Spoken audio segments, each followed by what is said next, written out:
When it comes down to how people actually vote, how they buy, it's more important how they feel. If you can interpret how they feel about things along the way, you're going to be a lot more successful. Stand by, I'll be right there. Hello and welcome to Minter Dialogue, episode number 375. Today is Sunday the 31st of May 2020. My name is Minter Dial and I'm your host for this podcast. This week's interview is with Josh Braaten. Josh is CEO of Brandata, a brand measurement and growth marketing consultancy. Josh has created the Marketing is Broken weekly web series and is chairman of America's Internet Super PAC that is focused solely on online rights and internet liberty issues in the US. In this conversation, we discuss the meaning of brand today, why marketing is broken, how to unlock insights, and some solid tips and tricks for marketers who want to break through. We also discuss Josh's journey in creating a Super PAC, a fascinating interview. Josh Braaten, great to have you on the show. You are a master of making videos, I must say. Thank you. The CEO of Brandish Insights. I kind of wanted to say Brandish Insights with double A because you're like the actor Josh Braaten, double A in there. That's right. In your own words, Josh, tell us who you are. Absolutely. So Josh Braaten, CEO of Brandish Insights, and we help to measure and grow brands. I started working in digital marketing about 10 to 15 years ago and really got pulled in on the brand side. So now really help to help companies and brands grow, sitting at that intersection of digital marketing and brand marketing. So, a topic I love, brands. Let's start with what's the meaning of a brand today for you? I think there are a lot of different ways to define a brand. I think, philosophically, it is the combined collection, thoughts, feelings, experiences that a person has about a product or service. So it's the overall mental bucket that they put out everything they know and feel about a company or a product or service. Functionally, as it relates to a company, it is the combination of operations, campaigns, strategies, plans, etc., that all collectively work together as a unit to make the company money. And how do you feel that the substance of brand has evolved over, let's say, at least your 15 years, but in general, how would you think of how and why branding has changed? Sure. I think there's a lot of things that I think have been almost forgotten that has historically been known by marketers. And so starting in the early 2000s with digital, and especially within the last decade or so, you've had this kind of shift of money away from traditional media, television, moving more and more into digital. With that, the kind of the knowledge, the culture around marketing teams as a whole has kind of shifted. And in the past, you would have these advertising and creative kind of teams and units where you would have insights, and that would go into the copywriting and the brand advertising kind of planning process, and then you'd go and you'd place that into media, and there was that wonderful unit or that working structure. In today's fast-growing consumer brands and startups, those teams just don't necessarily exist anymore because they're focused a lot more on growing brands quickly through demand generation. And so you're seeing a lot more numbers-focused teams. You're seeing people in charge of the brand effectively who historically have not been in charge of the brand. And so you're seeing people who manage paid search. You're seeing people who are executing programmatic media. You're seeing people that are putting together content strategies.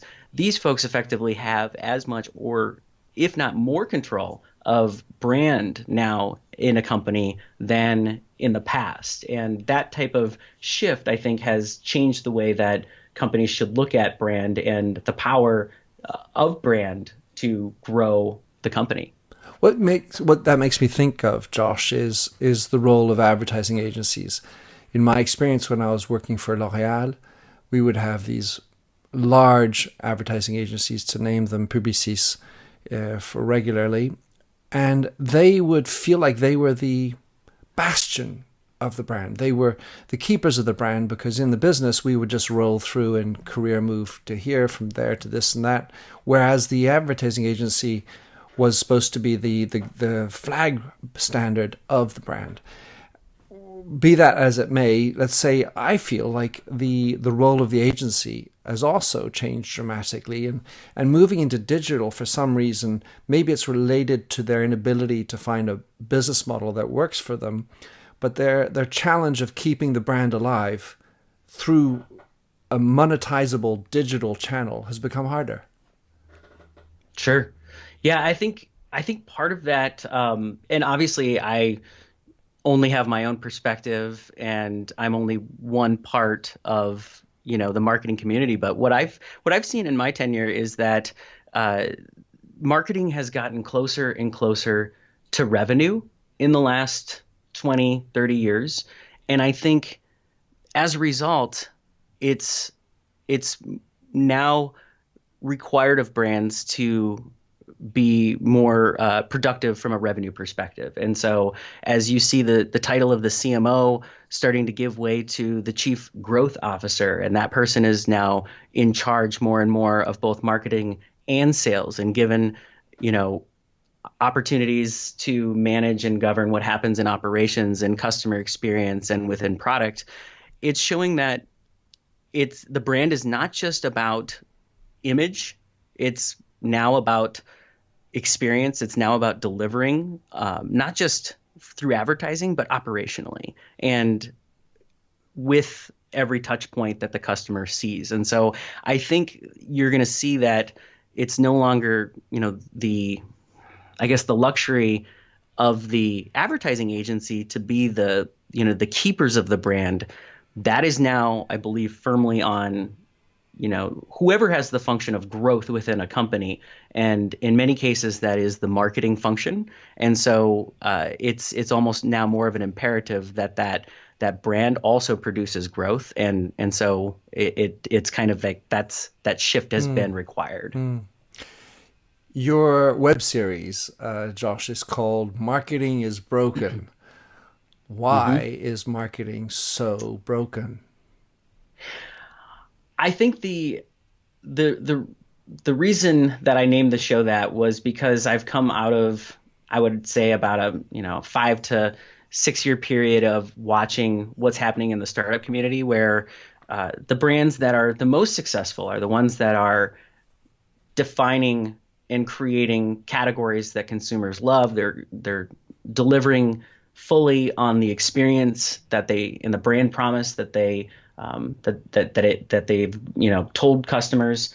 And ultimately, though, they're being measured solely on ratios like lifetime value to customer acquisition costs. And so many of the brands that I talk to, especially in the startup space, they're saying, we, everything, all of our branded campaigns, the stuff at the bottom of the funnel, it converts very, very well. And we, the revenue mechanics are, or the optics or the unit level economics are amazing. And yet once we start getting into brand spend or awareness spend, or, even stuff in the consideration phase, or heaven forbid stuff that helps the current customer, those are the types of things that are harder to kind of justify in today's marketing measurement landscape. And so I think we've overcorrected away from some of what historically has worked on the psychology, the consumer, voice of customer on that side of marketing. We've kind of lost that as we've gotten digital, and what's really required is a combination of both. Yeah, so from what I hear is we're squeezing every last penny down at the get new customer level, but going back and thinking bigger picture, values of a company, awareness of a company. So we've basically stopped investing up top in awareness and being generous to customers. Yeah, I think we've definitely gotten away from that. And part of the reason why I think that is because we've removed the customer from a lot of our metrics. And so at the top of the funnel, instead of, understanding, we now, how many consumers actually understand that this brand exists and is out there, we have removed so many layers of the customer that now we're simply talking in terms of like impressions or share of voice on social media. Those are kind of hollow metrics. Same with, some of your, current customer metrics. People are looking at it in terms of maybe very myopically in terms of task completion or something at a web page level or a product level, but they're failing to kind of collectively pull that together and say, are we delighting our customers? Are we, are we spreading in the category the way that we should be? We don't really have a ton of good metrics in our digital focused measurement mentality to kind of look at those things as well. What strikes me as peculiar, and I must comment how I smiled when I saw on your profile how you like to cook. Mm-hmm. This is let's say a visceral personal experience, cooking and buying food from the market and doing on. So what I'm saying is that you are a marketer and you have a personal life and you actually operate as a consumer outside of the time that you're dealing with clients. So much like anyone in a business, well, they actually probably did things in the weekend, like go to a restaurant, buy food, stuff on Amazon, so on. And yet there seems to be a divorce between me, the customer, and when I put on the proverbial tie, go to the office, I completely forget what it's like to be me. Yeah, absolutely. I think a couple things that, number one, we're able to politicize things in the office very easily. And so if I have an experience as a customer and that might throw one of my, colleagues across the business under the bus, it becomes a sensitive topic and nobody really wants to address that. Also, it is easy for people to, put themselves into, or first of all, it's easy to ignore the customer working as a marketer. It's even easier to think you understand the customer, but it's harder yet to actually walk in the shoes of that customer or be that customer. And so I think that, there's a couple reasons that prevent us from acting like a customer as marketers. I really like that first insight about the idea of the politics of throwing somebody under the bus. I hadn't thought about that one. So you also say how much you enjoy unearthing insights.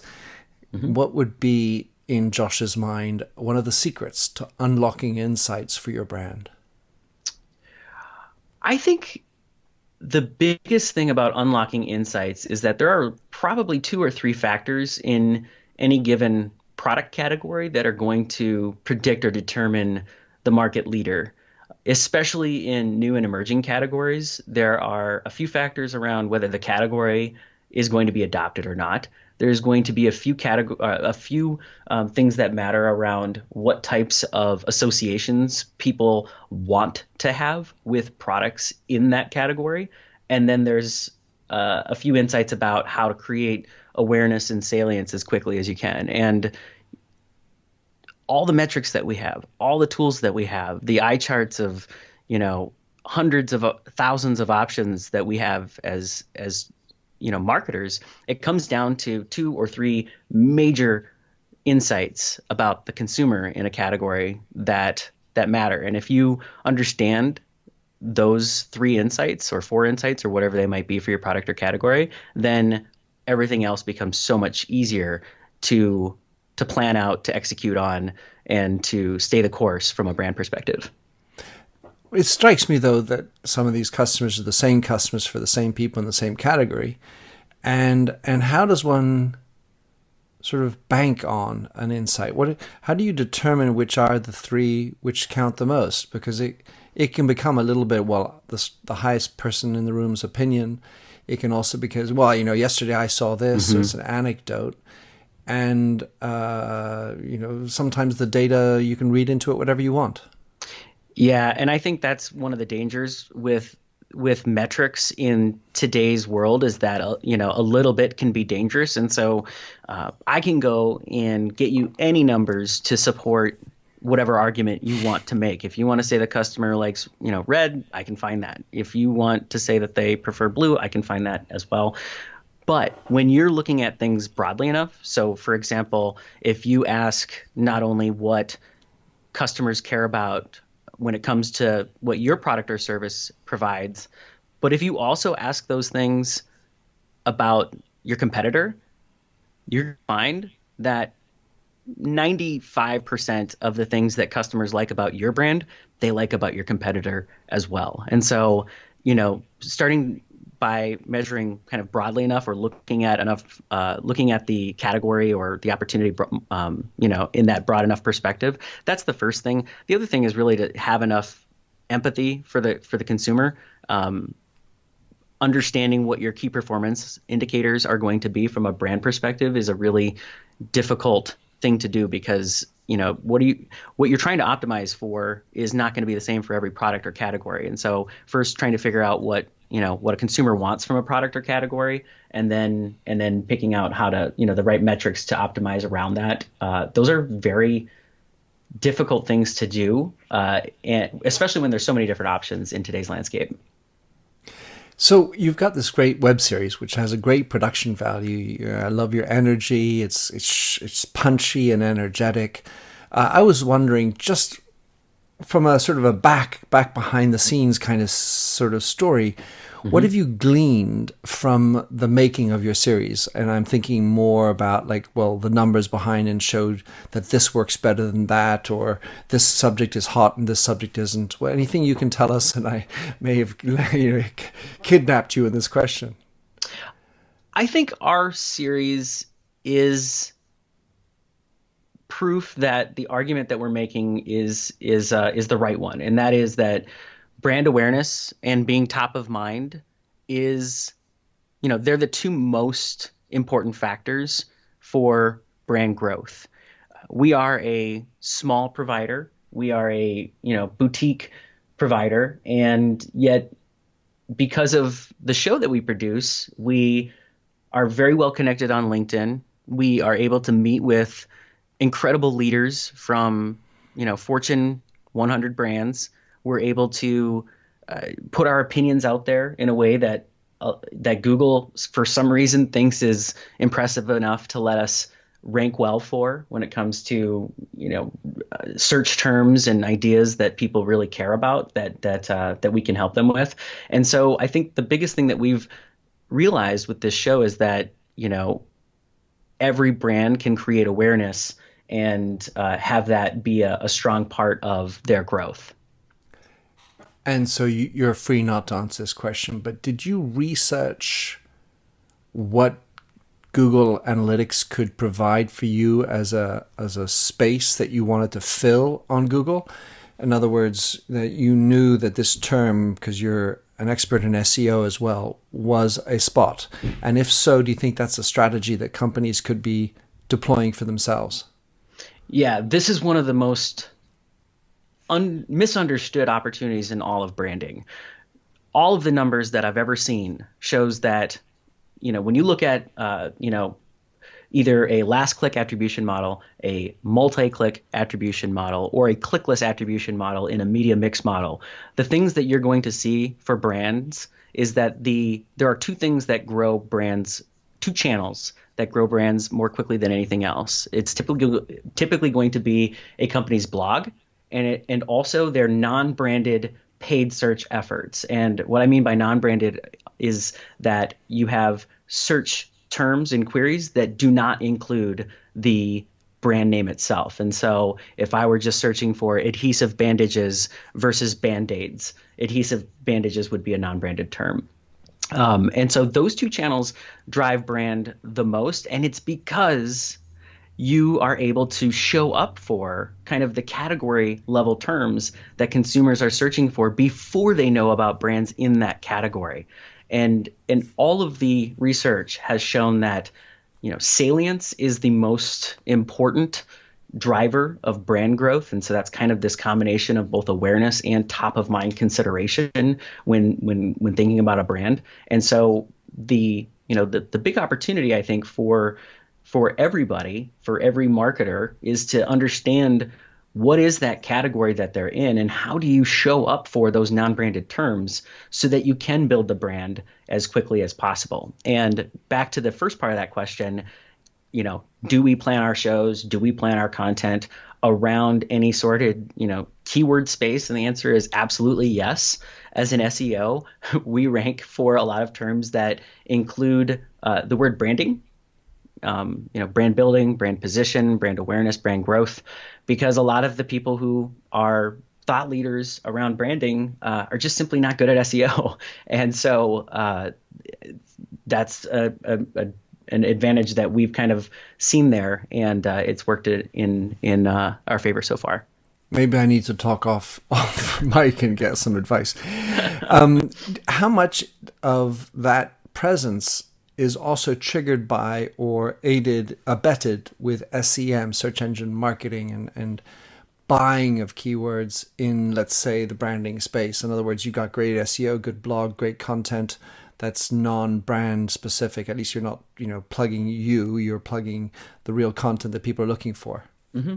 Yeah, it's we're a bootstrap brand, so we're not spending tens or hundreds of thousands of dollars on paid media. We're mostly a inbound marketing focused organization when it comes to growth. However, there are always bright spots, particularly when it comes to SEO. Not everything's going to be, a wild success. Sometimes you're going to have minor successes. Sometimes you're going to have duds. The things that pay off really well organically, those are the things that we tend to try to leverage in paid media the most. And so, for example, we have a 24 tips to grow brand awareness. It's like 6,000 plus words. We've got all sorts of industry professionals that have contributed to it. It's a very popular blog post, and we've turned it into a PDF and put it behind an email gate and now bid on the term brand awareness, and we can get email signups for less than $1. And, some of those people are growing their personal brands. Some of those people are not ever going to grow a brand, but a small handful of those people are working for B2C venture-backed startups who are looking to leverage a large sum of investment that they just got to grow the company very, very quickly. And that's when they call Josh Braaten. Hopefully, yeah. Exactly. There's a funnel there, and part of that is the insights. You send stuff out, you see what sticks. Once you know it sticks, then you know how to repurpose it and then create a further funnel that leads hopefully back down to you. Not necessarily all of them, as you said, but at least one or two, and that will then become a return on investment that's worthwhile. Yeah, and I think about it like a funnel, but even then we're starting to get away from the actual human impact of this type of work. What it does is actually create empathy between my corporate brand and a potential brand that I want to work with. It helps people understand that, there are actual people with thoughts and opinions and the desire to help them, empathy, that type of thing, right? And those are the types of things that actually help your conversion rates. It's feeling like a brand's going to support you and that you're going to get the promised experience that's there, right? So I think those are kind of the more profound impacts that we're seeing versus just looking explicitly at, the funnel mechanics or metrics at every level. Still, I mean, those are fun too, though. Right. There's a method to the madness, 100%. And of course, empathy is a good old word for me. I'm on board. You are also enthusiastic about futuristic tech. So we're into 2020, we're deep into it now. What would you say is on the radar over the next 12 to 18 months in terms of futuristic tech? Yeah, I think it's interesting because I've been wrong about this before. I walked around with Google Glass on my face for the better part of a year. You felt really dorkish. I did, but I was such a proponent of that technology that I was willing to take the flack of society to hopefully convince people that that this was going to be a thing. Turns out people are just really turned off by putting a computer between your face and another face. It's just something at a biological level that we're not programmed to accept, and so we're not there yet. But I think what you are seeing is that, especially as it retains or pertains to augmented reality, is we're getting closer. The types of opportunities that we have for heads up displays are getting smaller and smaller, and I think once that technology becomes small enough to become unobtrusive, then it's going to start to really start to proliferate a lot. On the other side too, you have advertisers that are looking for ways to leverage augmented reality more and more. I think that is a telltale sign uh, that consumer adoption is going to follow. When you have companies throwing money into something, that's usually a sign that either it's going to work or they're going to make it work. And so, Facebook, for example, they've just recently, with their Spark AR platform, have created the opportunity for anybody to create augmented reality instant experience ads. And so they use, for example, a lipstick manufacturer as an example, and it is great. You take your phone, you're on Facebook, you see this ad, you click on it. The next thing you know, it's got a camera that faces you. The lipstick is projected onto your lips, and as a consumer, you can purchase that lipstick directly from Facebook, or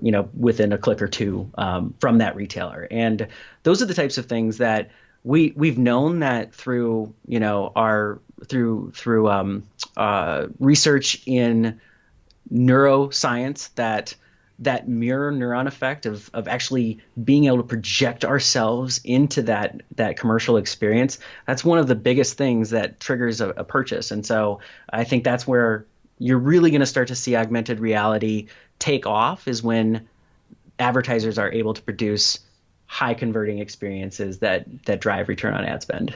Well, since I have presumably many people who are listening who worked in and out of cosmetics, as I worked there for 16 years, I'm sure that they'll be interested. I'll want to send them in the show notes the link to that so they can go and check out what you're talking about.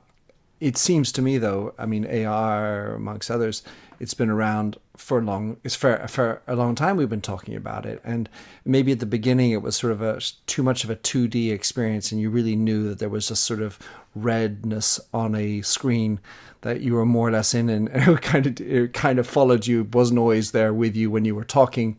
Maybe the technology's also getting better.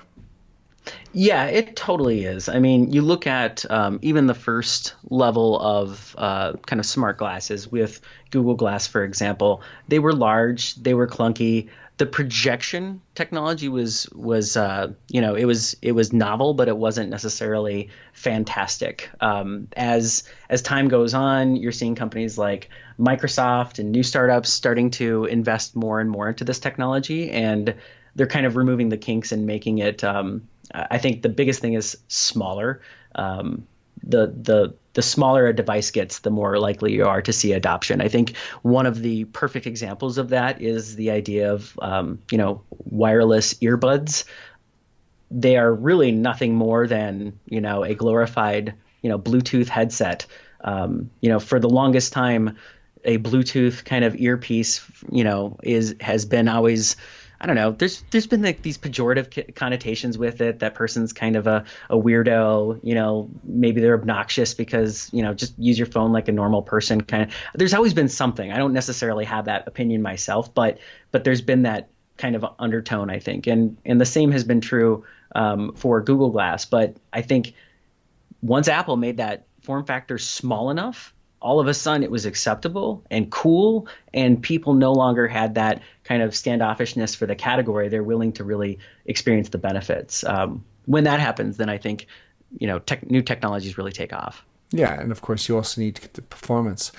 Wanted to talk about one more thing, Josh, which is and it's awfully interesting and completely off the beaten path, but we'll get back to it. I mean, hopefully the path that is, sure. Which was your experience of setting up a Super PAC.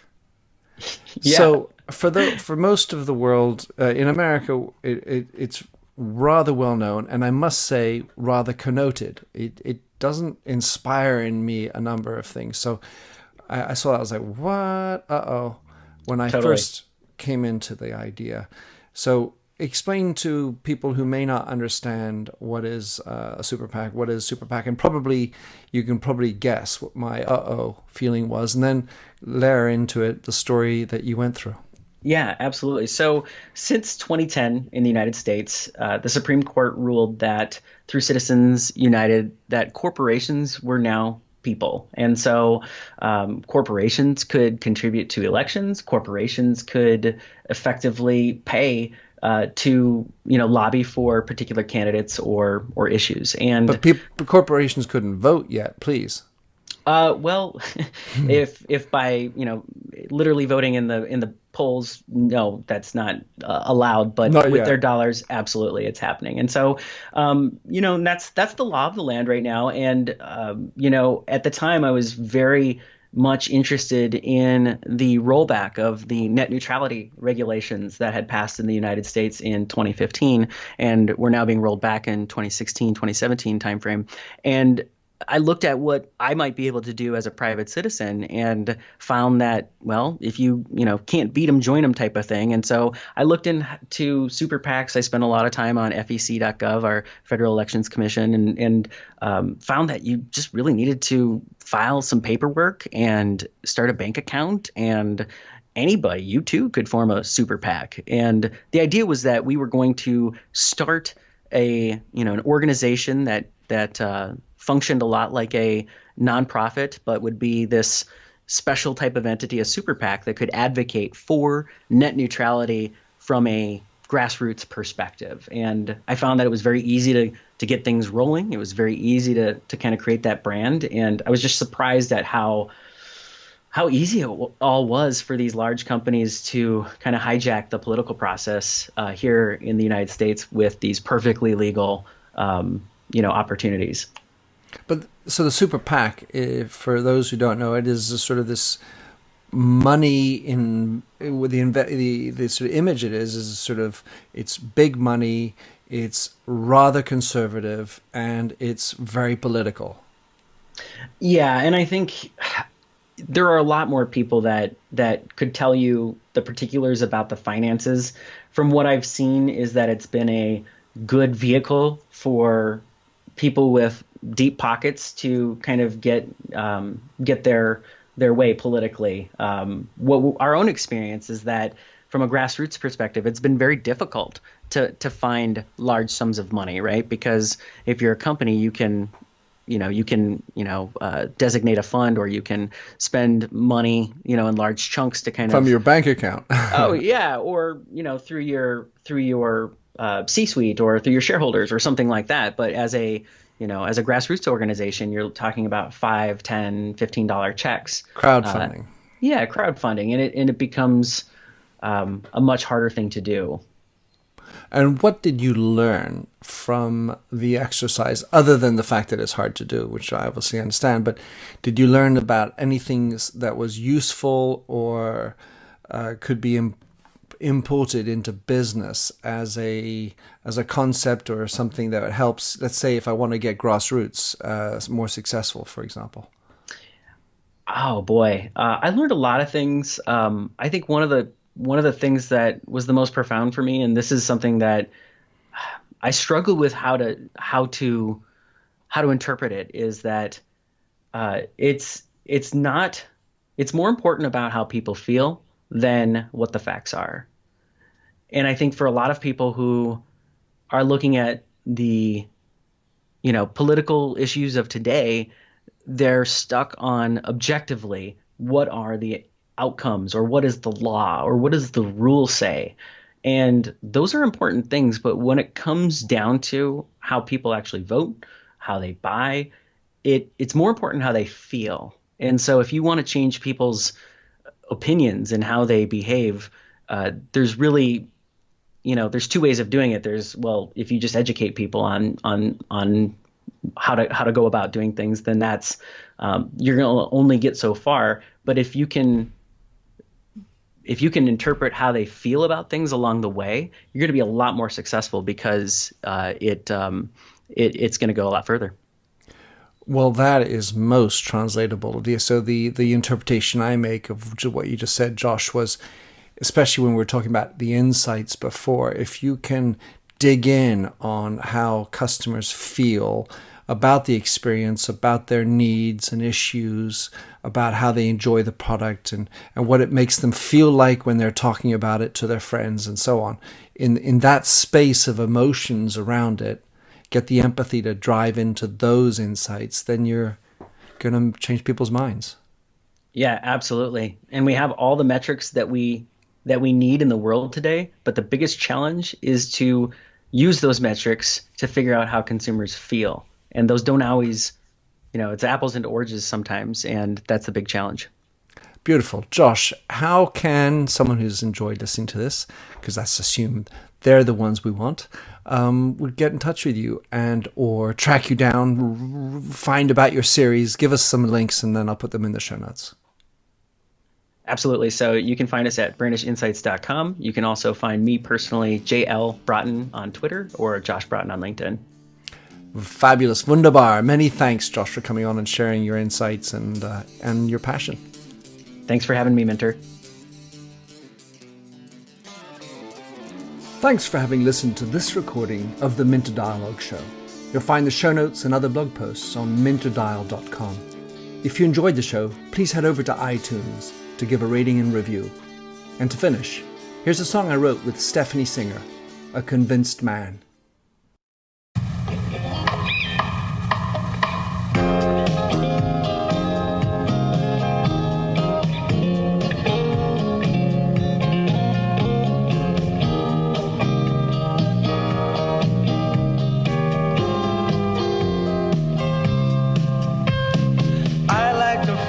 Stranger tucked around me, precipitating the danger.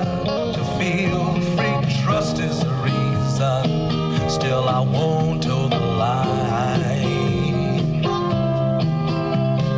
I sit here passively, hope for your respect, anticipating the thrill of your intellect. Maybe I tell myself there's no use in me lying.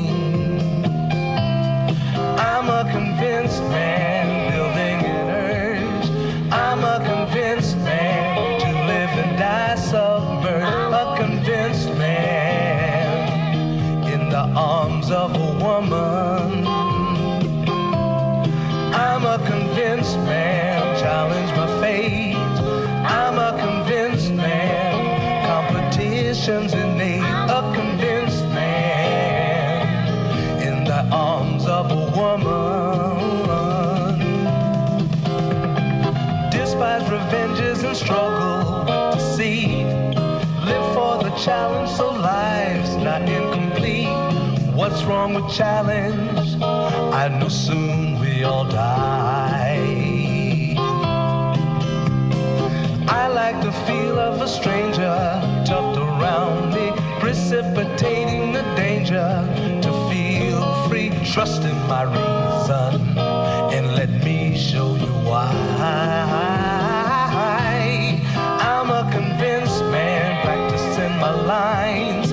I'm a convinced man, here in these confines. A convinced man, in the arms of a woman. I'm a convinced man, bit to the test. I'm a convinced man, I'm ready, fire and arrest. I'm a convinced man, in the arms of a woman.